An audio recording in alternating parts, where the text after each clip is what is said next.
Hello mga kamare! For today's video ay lilinisin ko tong lagay ng plato namin. Matagal ko na talagang planong linisin to. Wala lang talaga akong oras. Kung meron naman akong oras, nilalaan ko sa ibang gawain. Kaya ayun na pag-iiwanan to, cherries. Kaya kanina nung habang nagkakape ako, nung nakita ko to, hindi ko na talaga maatim, cherries. Sabi ko nga sa sarili ko, hindi matatapos yung araw na to nang hindi ko to lilinisin. Kaya ayan, inumpisahan ko na.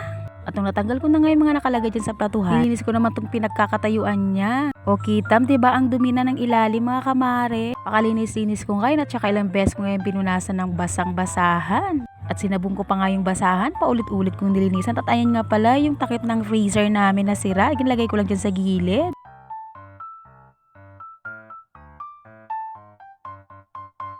O diba, kita nyo naman mga kamare kung ilang beses ko yung pinunasan ng basahang-basa. Nang matapos nga tinanggal ko rin yung patungan ng kahoy at nilinis ko rin yung ilalim. Madami din siya mga buha-buhangin dahil nga hindi siya finish. Kaya may mga buhangin maliliit na nalalaglag dyan dahil sa hollow blocks.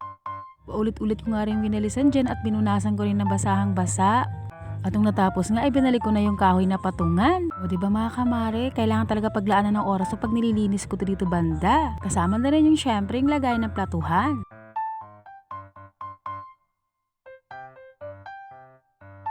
Nilagyan ko pa nga pala yan ng maliit na kahoy kasi nga hindi pantay. Kung ano nga ang tinanggal ko dyan kanina, ganun din binalik ko. At ayun na nga, nilinis ko na tong platuhan. Nagsisiksikan niya kami dito kasi nandito din yung washing sa loob ng banyo. Dati talaga yung washing machine namin nasa labas yan. Simula nung nagtindahan ako, tinanggal na namin yan dahil nga may mga bote ako ng mga soft drinks, hindi na kasya doon. Nagsisiksikan at saka daanan din yon. Kaya naisipan na lang namin ipasok dito sa loob ng banyo. At dahil nga nasikipan ako, pinatong ko na lang sa bowl yung platuhan para naman malinis ko ng maayos. Powder na sabon nga lang pinaglinis ko dito mga kamare. Pakasabon-sabon ko nga to ng maayos at kinuskus ko na din dahil naisip ko matagal-tagal ko na naman to bago malinis. Kasi naman yung mga ganito hindi naman kailangan araw-araw linisin unlike sa pagwawalis at pagpupunas ng sahig ayun talagang araw-araw na ginagawa sa gawaing bahay. Bukod sa pagluluto at paghuhugas. At ayun nga yung likod naman dito yung sinabunan ko. Matagal na rin itong platuhan namin, 2019 pa ata to. Matibay din, wala pa siyang crack kahit konti. Kahit yung anak ko ginagawa niyang aparador to, bukas-sara, bukas-sara. Paano naman kasi kahit itong platuhan namin, walang ligtas sa kanya. Eh yung ref nga namin, ganun din ginagawa niya, bukas-sara, bukas-sara, o diba? Kaya nga dati nilagyan din namin ng tali yun. Kasi nga sa kakabukas-sara niya, lalaki yung billing namin ng kuryente, Jesky.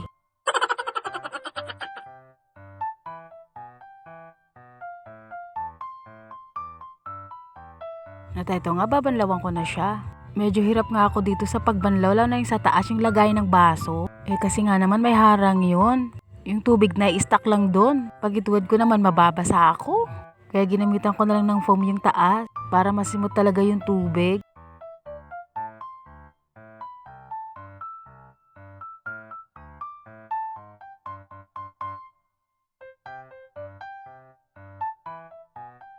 At nung natapos ko na nga itong badlawan, pinunasan ko naman to ng damit na tuyo, yung malinis na damit.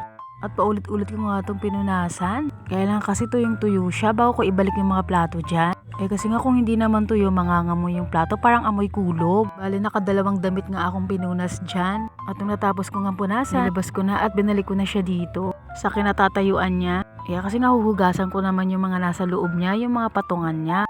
At hindi naman masyado madumi itong mga to.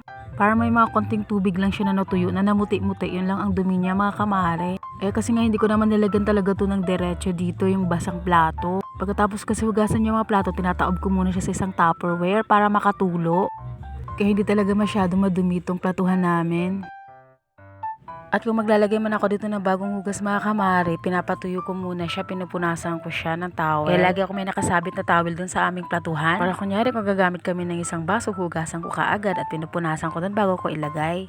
Pero pag marami ang hugasin, yun yung ginagawa ko, tinataob ko muna siya sa isang Tupperware. Papatuluin ko muna siya ng ilang oras bago ko ipasok dun sa lagayan ng plato.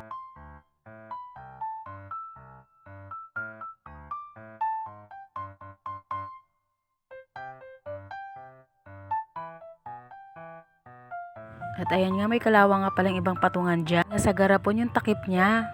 Kinakalawang, tapos pag nadikit dyan, ayan, nagbabakat siya. Hindi na nga matanggal yan. Plastic kasi kaya ayaw na matanggal yung kalawang. At ayan nga, patapos na rin ako. At yung natapos nga itong banlawan, pinunasan ko rin ng damit na tuyo. At Ayun na nga, fast forward na nga tayo mga kamare at natapos din. O 'di ba ang ganda, ang linis na naman niya, mabango. Ang ganda tingnan at masarap sa pakiramdam pag nalinis mo yung gusto mong linisin, 'di ba mga kamare? At yung baba nga naman pala namin may tape nga pala yan dahil dati nilagyan namin ng tape yan. At nung tinanggal na nga namin, hindi na namin matanggal-tanggal kaya ayun hinayaan na lang namin. At yun lang mga kamare, salamat sa panunood. God bless!